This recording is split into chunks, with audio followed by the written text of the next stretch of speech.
So tonight is a special night as we come to celebrate this evening with a dear friend and colleague, Mr. Jim Carter, whose contribution to Alberta's workplaces is being acknowledged tonight. The Alberta Congress Board's Distinguished Workplace Leader of the Leader Award was established to recognize the work of individuals who have dedicated themselves to improving the Alberta workplaces through their vision and action for the benefit of communities, workers, other associated employers and stakeholders. This evening is for you, Jim, and we want to tell everyone here a bit more about you and what you've accomplished. Jim Carter was appointed President and Chief Operating Officer of Syncrude in October of 1997 and remained in that position until his retirement earlier this year.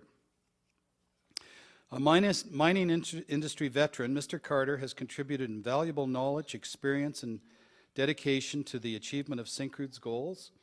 Since joining Syncrude in the first full year of operation, he played a prominent role in a variety of initiatives aimed at enhancing safety, reliability, production, unit costs, and product quality.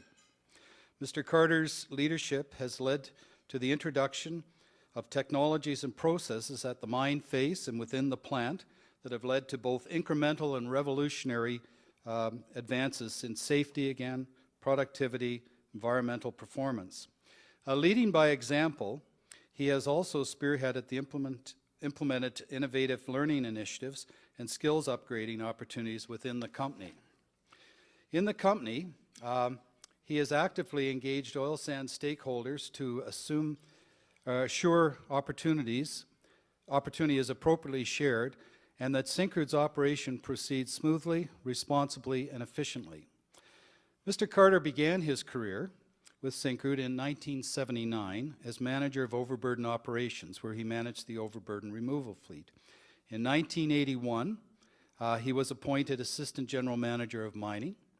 Mr. Carter was appointed General Manager of Maintenance and Operations Services in 1986 and was promoted to the following year to Vice President of Administration. And between 1989 and 1997, he served as Vice President of Operations. Prior to joining Syncrude, Mr. Carter held progressively responsible management positions with McIntyre Mines Limited and the Iron Ore Company of Canada.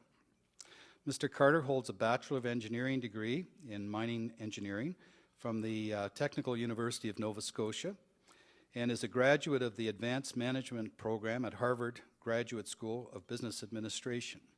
He is the recipient of 2 honorary doctorate degrees from the University of Alberta and the Technical University of Nova Scotia. In 2005, he was named Resource Person of the Year by the Alberta Chamber of Resources, was inducted as a Fellow of the Canadian Academy of Engineering, and received an Alberta Centennial Medal from the province of Alberta. In 1999, Mr. Carter was presented with the Centennial Award, the highest honor bestowed by the Association of Professional Engineers, Geologists, and Geophysicists of Alberta. He is also a recipient of the Canadian Institute of Mining Past President Award and the CIM Fellowship Award. Mr. Carter is an active supporter and advocate of the Canadian Institute of Mining, Metallurgy, and Petroleum, and was a founding member and chairman of the Rocky Mountain Branch. He is a frequent speaker at regional and national conferences. His other professional and community affiliates include Director and past Chairman of Mining Association of Canada, Director Alberta Research Council, Chair of the Audit Committee, Champion of Aboriginal Human Resource Development Council of Canada, Honorary Chairman of Edmonton Business Council for the Visual Arts, past Director of Alberta Chamber of Resources, Founding Chairman of the Industry Advisory Committee, University of Alberta School of Mining and Petroleum Engineering, member of the Association of Professional Engineers, Geologists, and Geophysicists of Alberta, co-chair of Vista Ridge Ski Hill Association, and past member of Board of Governors of Keano College. Mr. Carter now resides in Edmonton with his wife, Lorraine Bray. Together, they have 6 adult children. I'd like to just take a moment and add a personal note. I had the good fortune of working directly and indirectly for Jim over the last 12 years of my career at Syncrude and developed a great respect for his leadership. And I just wanted to mention 3 areas. The first was safety. Jim refused to accept mediocre performance from contractors or Syncrude staff. He personally felt responsible for everyone on our site, and anyone who thought he wasn't serious soon found out. Secondly, Jim placed great value on the relationship with employees. He had a sixth sense and could assess morale. He loved to drive out in the mine and sometimes asked me to go with him, and he talked to everybody and everybody knew him. And he was known and respected throughout the plant by most employees. The third area that I think Jim excelled in was handling any emergency situation. No matter what happened, Jim would remain calm and quickly develop plans and provide the leadership to get the operation back on track. So for many of us, we worked for Jim Carter. He was Syncrude. So before I call Jim up, let's take a few minutes and watch a short presentation. I think it's going to show up on the screens here in a second.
I'd now ask Drew Mason, President of the Alberta Congress Board, and Jim Carter to please come forward to the podium.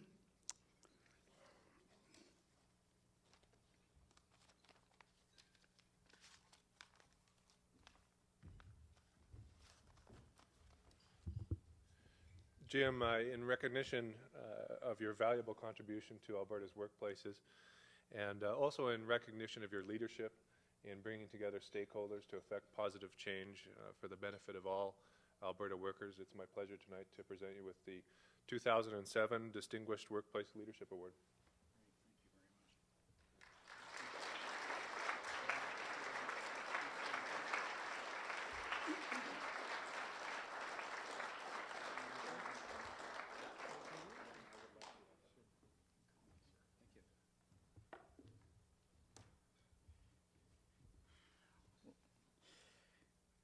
First of all, Chairman Brian and ladies and gentlemen, and I should just make a comment here about Brian Bickley. Thank you for that very warm introduction and the video clip there. That's just excellent. Brian and I had our offices about 50 feet apart for the last probably 7 or 8 years. And Brian was, of course, our manager of industrial relations. And he and I used to catch each other at the coffee pot, and we'd always kind of keep up to speed with what was going on the labor front in Alberta. And of course that was very important to us because we had a huge complement of Alberta building trades folks working on our site, either doing major turnarounds or in the construction process. And that, I think, enabled us more than anything to help stay in tune with their needs and enjoy the tremendous relationship that we actually have built up over the years with the Alberta building trades. So I just want to excuse me, recognize Brian for that contribution to Syncrude over the years. And I want to thank you all for this award. It's really very humbling to receive it. The fact that it comes from such a respected organization as the Alberta Congress Board gives it a special meaning for me, and I appreciate your very kind and generous recognition. I also appreciate the opportunity to offer a few thoughts with you about the importance of leadership in Alberta's workplaces, the kind of leadership that increases the capacity of the employer and also the workers and communities that contribute to the success of these organizations. Because I really think that in the robust economy that we have in Alberta today, if we want to sustain it, our workplaces are going to have to expand their forces and build capacity in all its forms, whether it's related to human resources, the communities where we live, or the shared environment that we have. And I wasn't intending on saying anything tonight about royalties, but if there is time at the end for a couple of questions, if that works, I'd be more than happy to give you a comment or two, at least from my perspective. From my perspective, though, the key to our success lies in organizational leadership and the values that you instill in yourself and the employees who work for you. As a business leader for many years, I've had the opportunity to observe how many different workplaces are run, and I've learned that the best of them aren't governed by rules so much as they are by the values expressed by the people that lead them. And an outward-looking business that's in tune with the world around it is one that's going to create more value and have a greater competitive edge over the long run. In fact, I used to work for a company that I believe fits this description. Working with our employees and our community stakeholders, we developed Syncrude into a model of an environmentally responsible and socially progressive company, a company that has met with a lot of success in building capacity through our commitment to responsible development. We also turned out a pretty good profit for our owners over many years of developing the Athabasca oil sands. And as you heard from Brian, Syncrude is not a new player to this business. We've been in it for just about 30 years now. And all of this came out of our corporate values. I want to talk to you about this for a minute because corporate ethics policies and codes of conduct and the like really don't matter much if they aren't embodied in the actions of every single person who works for the company. And that puts the onus on leaders like me to make them real. Now, if you believe in the statements of principle that you helped your organization to write, then it's entirely logical that you should live up to them. And what's more, you've got to take the next step and continually work to engage all employees in these beliefs. I was a leader at Syncrude for many years, and I can tell you that this is a job that never goes away. So in keeping with our values, Syncrude has worked to build capacity both within our company and within our stakeholder communities across all the core areas of the sustainable development model. As one example, we work toward being an industry leader in the area of environmental health and safety, and as a result, we achieve safety performance that is the best in Alberta industry. We also achieve significant reductions in air emissions and water use. We reclaim nearly 1/4 of our Mildred Lake mine site. We help facilitate transparent, multi-party environmental monitoring and management initiatives in our region's communities, and we help to raise the bar for community health and safety. Beyond that, Syncrude continues to be a Canadian leader when it comes to our contributions to the economy through the provision of jobs, the development of new enabling technologies for our industry, and the payment of taxes and royalties, which cumulatively now, to the end of 2006, amounted to more than $7.5 billion. And during 2007, Syncrude's contribution in this regard will exceed $1 billion, so it'll be over $8.5 billion by the end of this year. As well, through our community investment efforts, we helped meet the social needs of our key communities, whether those needs were in health, education, recreation, or arts and culture. So these communities can be attractive places for the workforce we rely upon to live and raise their families. In a nutshell, that's the story of how one company succeeded, simply by expanding its outlook and its scope of influence beyond its own workplace. But let's dig a little deeper to see how we arrived at these outcomes, and let's start with safety. At Syncrude, safety is a fundamental value. But this was sometimes interpreted, and I'm going back a few years now, by some to mean safety first unless it gets in the way of production. And some employees actually thought they were doing the company a favor by taking safety risks to get the job done. And clearly this was not the way that we wanted to do it, and we had to take actions to demonstrate that we were serious about that. But you know, it's like anything else. When you provide the right kind of leadership, people realize what it is that you're trying to do, and before long we had our employees on side, and indeed I can say that over the years the lines are blurred on our site at Syncrude between safety performance measuring for our own employees and, for example, the contractors. And now we've got the contractor community performing just as well on that safety front as Syncrude employees. So today, Syncrude has the best safety record in the oil sands and one of the best in Canada's industrial world. And that's a powerful way to attract and keep the people that you need to run your operation. In fact, I think somebody said earlier on this morning on one of the panels that people expect nothing less today. And so it's great to have seen the industry move there. But I can assure you that Syncrude along the way was very much on the leading edge of all of that. Beyond this, Syncrude has also worked to increase the capacity of our industry to deal with safety issues through the Oil Sands Safety Association, which Syncrude helped to develop. And the whole thrust there is to try and get a common set of standards and rules of engagement in the industry, in the local market. And it has worked to increase the capacity of the oil sands industry to grow in a number of ways by raising the performance bar on the safety side and promoting enhanced local training resources and promoting improved worker mobility, because everybody eventually will be working to the same set of safety standards. It's the same thing when it comes to interacting with our community stakeholders. Syncrude's guiding principles say that we will do this with care, honesty, and respect. And those are three simple words, but they mean an awful lot when it comes to building relationships and to be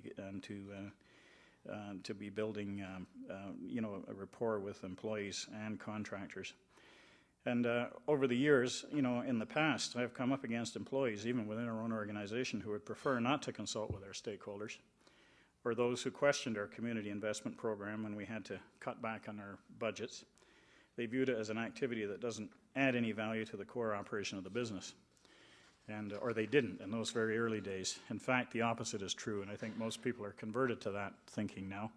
By working to build community capacity, especially as it pertains, for example, to Aboriginal people, we have become regarded as a good neighbor and have contributed to the capacity of our region to develop, attract, and retain the workforce that we require to support our business now and over the long haul. At first, this involved establishing a relationship of trust and mutual respect, which itself, can take some time. After all, in the industry that we're in, with huge trucks and shovels, you can't just move into somebody's backyard and expect the local population, whatever their heritage, to lay down the welcome mat unless they understand why you're there and what you're going to do and how it will impact them. So with the dialogue came an opportunity for each of us to work towards some common goals, with Syncrude being the catalyst. Syncrude, for example, runs a huge operation, yet it operates in an area that's sparsely populated and remote from urban centres, a situation faced by many in Alberta's mining and energy sector. Yet oftentimes operations like these are neighbours of Aboriginal communities, so you have to figure out how to connect the dots. Well, in the region where Syncrude operates, two of the priorities for the local First Nations are education, including encouragement of their young people to stay in school, and employment. So we have worked together on such issues as education and training, with the result that young Aboriginal people are getting the support they need to become successful learners. And as they get older, they're developing the skills they need to find rewarding and productive careers. And those of you that were here for the breakfast presentation this morning by Chief Jim Boucher got a first-class example of how that's working. And he talked about his companies doing $80 million worth of business this year and reaching $100 million within the next couple of years. And I knew Jim back in 1986 when we established the first contract with them, and that was a $2 million contract. So you can just see how they've grown in the last 20 years. It's just nothing short of magnificent. Happily for Syncrude, the company has benefited through this capacity increase in the local labour market. It's getting a local source of talent that's as good as any. In fact, Syncrude now has over 400 Aboriginal people in its own workforce, about 10% of the workforce, and its contractors employ several hundred more, and that's in the neighborhood of about 350 people. And the salaries of the Aboriginal people that work for Syncrude on average are about just a little over $80,000 a year before overtime and benefits.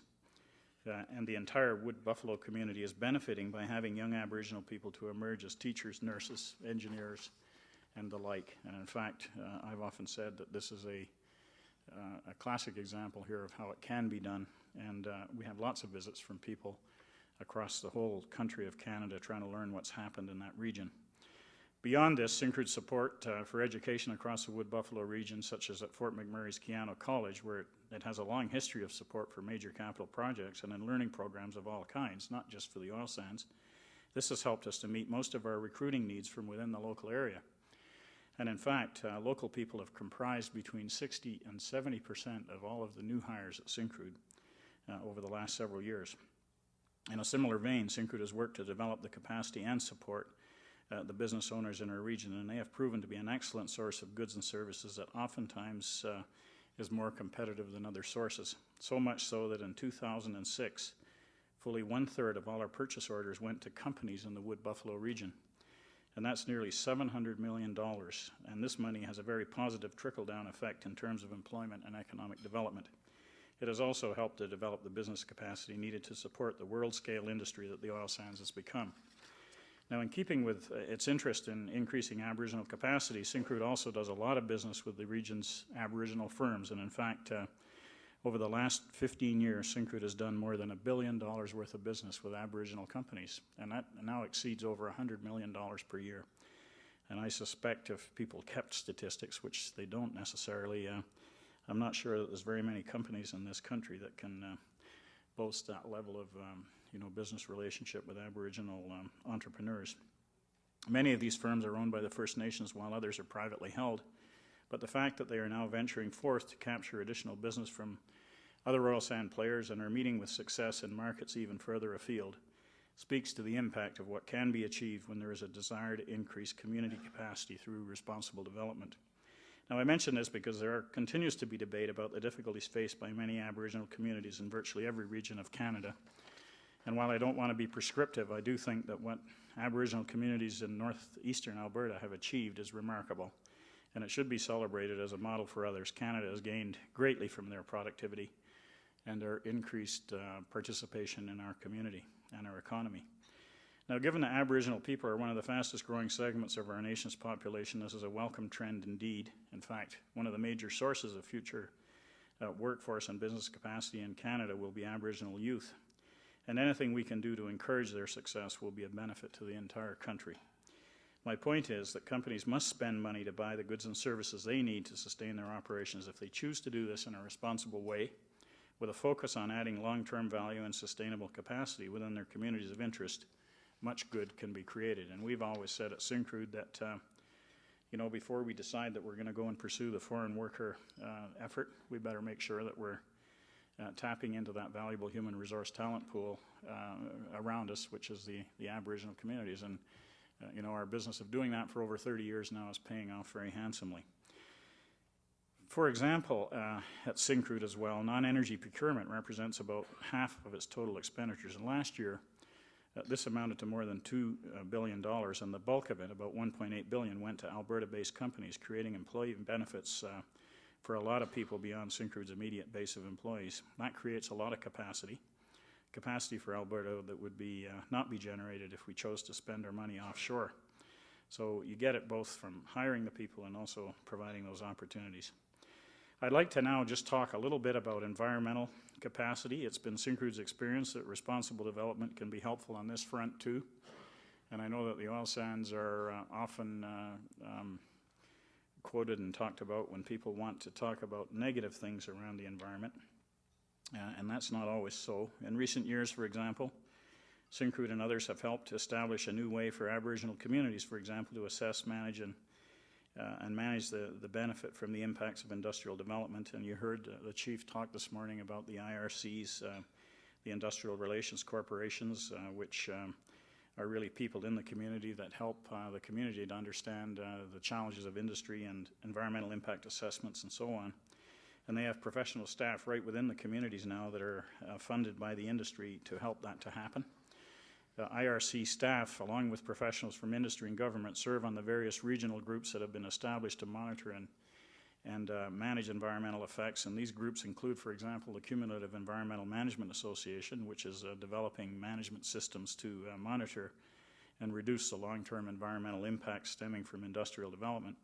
The provincial government takes the impact or the input from that group and then implements it through its regulatory processes. And then there's the Wood Buffalo Environmental Association, which operates a 24-hour-a-day air quality monitoring system in Fort McMurray. It's the most sophisticated in North America. And they disseminate the information and on a real-time basis put it on the website so people know what quality of air there is there. Another group is the Regional Aquatics Monitoring Program, which monitors and publicly reports on the condition of surface waters. Industry also uses its data to provide a baseline for any trends and really helps to understand the aquatic issues that might be affected by oil sands development. And it's not just Aboriginal communities whose capacity is being built as a result of these inclusive environmental processes. In fact, over 30 organizations participate in and benefit from the experiences and lessons learned, experience and lessons that are now being transferred across the province and across the country. And oil sands developers in turn are learning from this diversity of inputs. So capacity development is also being aided by the work of the Regional Infrastructure Working Group, Regional Issues Working Group, which is comprised of oil sands developers, and it helps to facilitate the resolution of diverse issues ranging from highway infrastructure to housing to health services.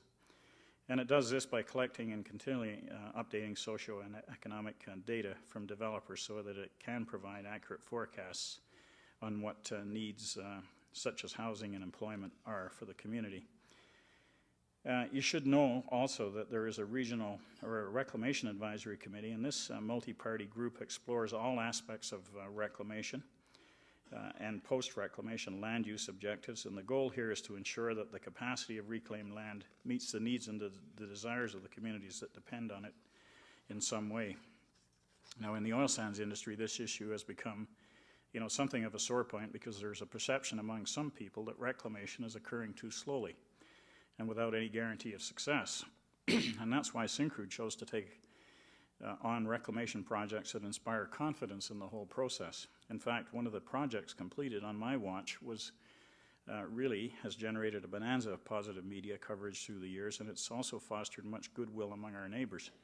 And this project began to take shape more than 15 years ago when Syncrude was interested in demonstrating that reclaimed land could be used as habitat for large animals. And while we were initially thinking domestic cattle ranching, a conversation that we had about our plans with leaders of the Fort McKay First Nation led us to focus on wood bison instead.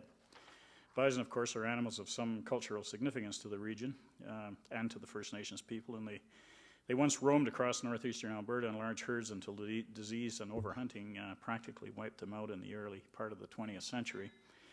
And in fact, many of the buffalo herds that still exist today, such as the one in Wood Buffalo National Park, are still threatened by disease. So it was indeed a novel concept to try to reintroduce the species to the area and to do it on reclaimed land. We got our first herd in 1993 from the Elk Island National Park. And today, almost 15 years later, I can tell you that this herd has not only thrived, but it has grown exponentially, and it is consistently wins awards at livestock shows. Beyond that, management of the herd provides sustainable employment to a number of Fort McKay residents, and it gives all members of that community the opportunity to connect with their past and hold on to traditional values. Of course, the other takeaway is that the capacity of Syncrude's reclaimed land to support large animal habitat is now widely accepted. And so while the 700 hectares that's dedicated to this cause may comprise only 15% of the total reclamation that we've done of 4,600 hectares, it has provided a disproportionate amount of goodwill amongst very important stakeholder audiences. And it also suggests that Syncrude knows what it's doing when it comes to reclamation, and when combined with other reclamation research projects, it publicly identifies Syncrude as a company that is using good science as a foundation upon which to build reclaimed landscapes that have productive capacity and which will stand the test of time. Now, the capacity of the Athabasca River to support oil sands development is another concern, and we've heard that referenced at least twice so far in the last day and a half. In this area, too, Syncrude has led the search for solutions. In fact, while river capacity is definitely an important perspective, another compelling concern for oil sands operators is the financial and environmental cost of storing process-affected water for long periods of time. So, you know, what I'm really saying there is that there is no incentive for the industry to use more water than it absolutely needs. It costs money to store it. We have to build large ponds to hold it, and they cost money. And of course, we have a policy at Syncrude where we have zero discharge of process-affected water. And so what we want to do then is do as much recycling as we possibly can. Syncrude over the last 5 years has now reduced its water intake to slightly more than 2 barrels of water per barrel of oil. And you heard Mr. Manning last night talking about the industry consuming 3 to 6 barrels. Syncrude is at just slightly over 2 barrels. And that's a reduction of some 50% over the last 4 or 5 years. This kind of performance was enabled by our search for ways to treat process-affected water so that it can be used again and again. And in fact, if you looked at the system, it's actually recycled 18 times, and about 80% of our water now is recycled water. The other 20% is makeup water, and of the 20%, about 15% of that goes right into the hydrological cycle, so it ends up evaporating and coming back down as rain. So those measures are certainly going to help other developers as well going forward to reduce the impact on the environment. Similarly, the capacity of the regional airshed to support oil sand development has also been the topic of much discussion.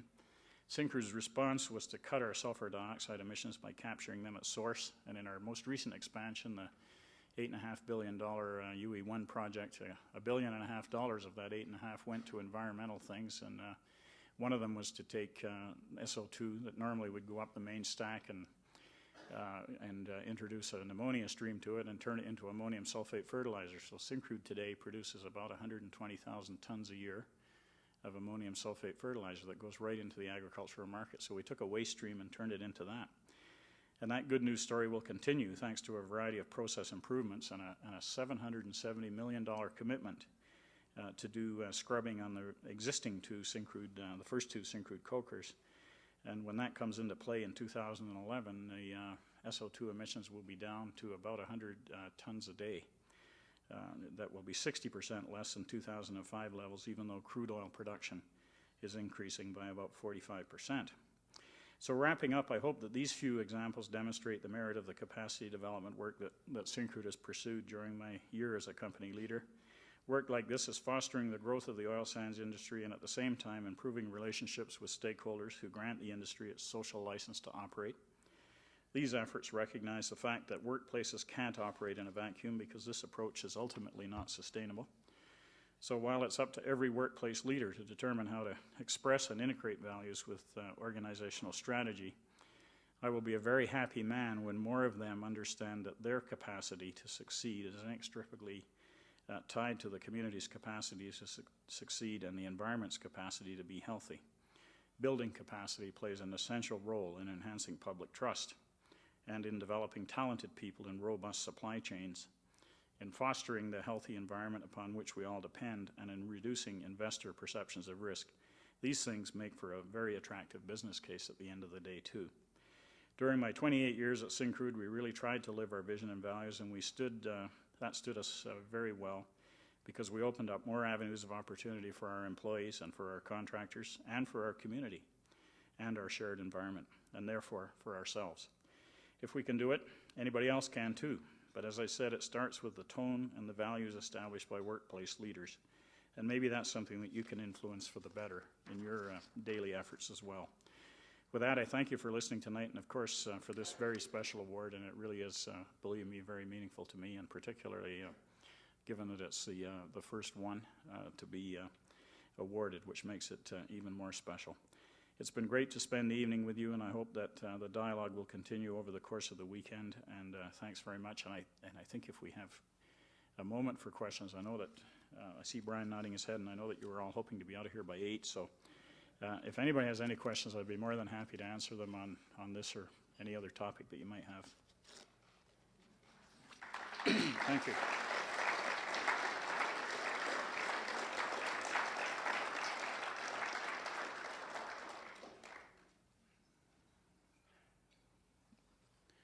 I guess I'm experiencing the dangerous position of standing between you and the bar, so it sounds like there's one there. Sure. Okay. Gee, I thought you'd never ask that. Let me just say a couple of things, because I think some of this gets lost in the translation of what's happening with big oil and all of those things. And I know there's a myriad of different influences on how people think about these things, but one of the things that I would point out, and I think it's very important for us to remember, is that the oil sands, the oil that we derive out of the oil sands, is very expensive oil to produce. And if you looked at the 106 top major oil producing regions in the world, the cost of producing out of the oil sands ranks 91st out of that 106. So we're in the fourth quartile in terms of cost of production, and I think we need to remember that.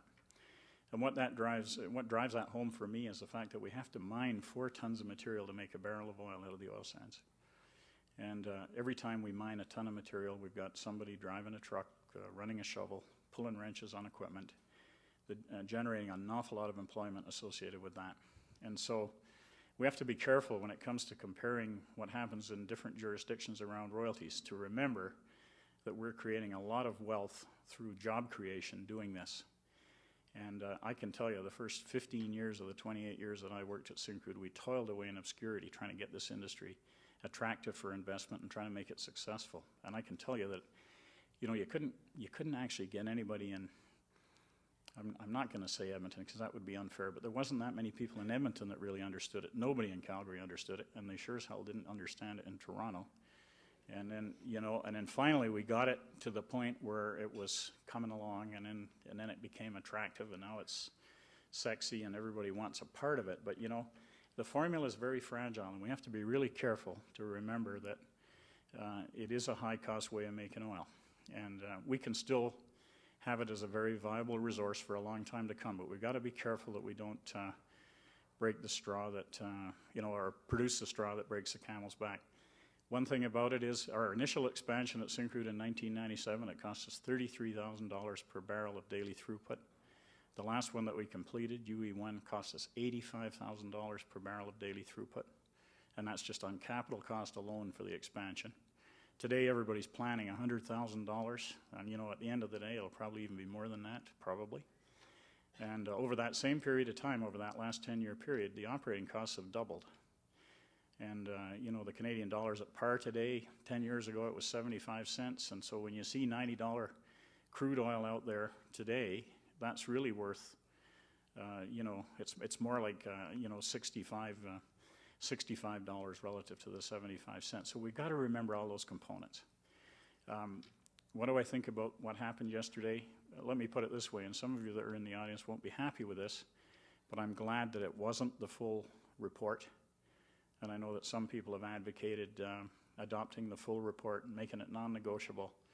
I think that would have been a lot more disastrous to the Alberta economy what happened yesterday, and we'll have to wait and see. Everybody's rerunning their numbers, and they're trying to see, well, what is this going to do, to projects. I think there's no doubt that some of them will, that are marginal, will maybe fall off the table, and hopefully it's not many. So, it's not as bad as it could have been, and I think there's an opportunity to share more in the form of royalties than we've perhaps seen, but we have to be very careful that we don't kill the goose that laid the golden egg. We could be back to scaring capital away and taking 10 more years to get it back again. So I'll say that much on that part. The one part that bothers me is negotiating signed contracts, and the government is talking about doing that with both Syncrude and Suncor. And, I don't quite know how they're going to do that, to be honest with you, because those are signed agreements that are in place. And, Alberta's been historically known as a place where a deal's a deal. So, I just hope going forward that a deal's still going to be a deal and maybe not a deal anymore. And we have to be careful what signal that sends to the marketplace as well. So, thank you for the question. A long-winded answer, but opportunity nevertheless. Thank you. Good evening, Jim. I've got a question, but it's not a supplemental question on the royalties. In our discussion group this afternoon, we had some interesting discussion on corporate stewardship. Right. And to me, you've answered the question, but could I get you just to speak for a few minutes on the corporate stewardship of Syncrude? Now, are you talking about financial stewardship or just total stewardship? Just total stewardship. Okay. Well, not unlike other companies, in the last few years, we've kind of moved away from the glossy financials only kind of thing.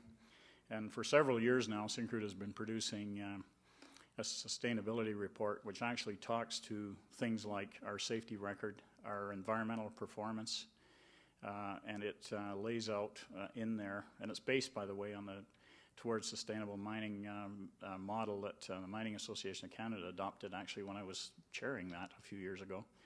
And it really kind of lays out the targets that we have for ourselves and how we're doing against those.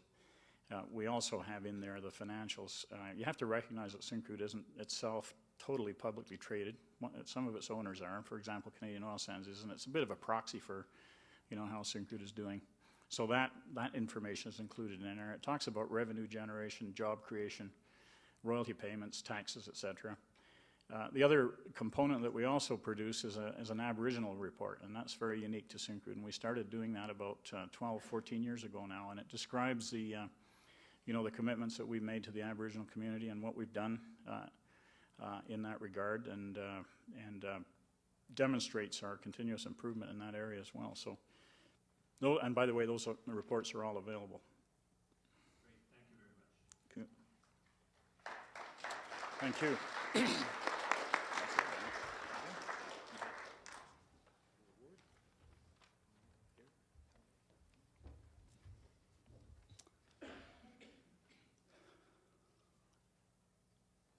Well, thank you, Jim, for your insightful comments. And again, on behalf of all of us, congratulations.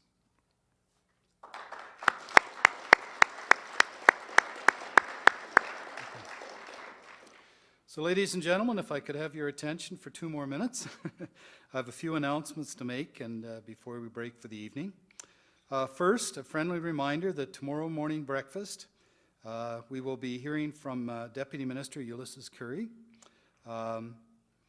which will immediately be followed by a panel session with, I think it's Ellis Allen from GE Canada and also Marlo Reynolds from Pembina Institute.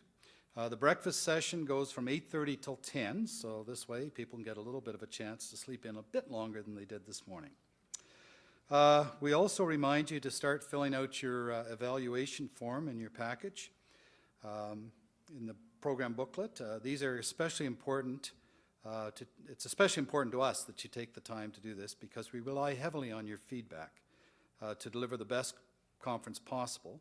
So please fill those out and turn them into the conference registration desk just by the entrance there. I do have 2 awards that are courtesy of the Edmonton Journal. And maybe, Debbie, could you come up and draw them for me? Next one. So these were these.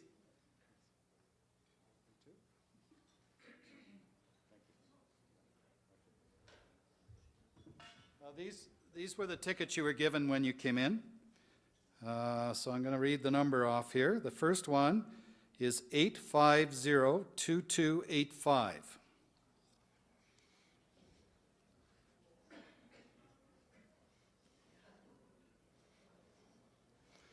Maybe it's mine. Oh, we have a winner. No.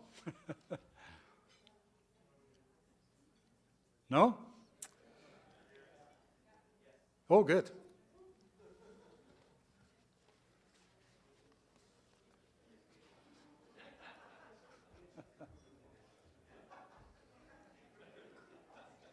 And the second one is 8502388.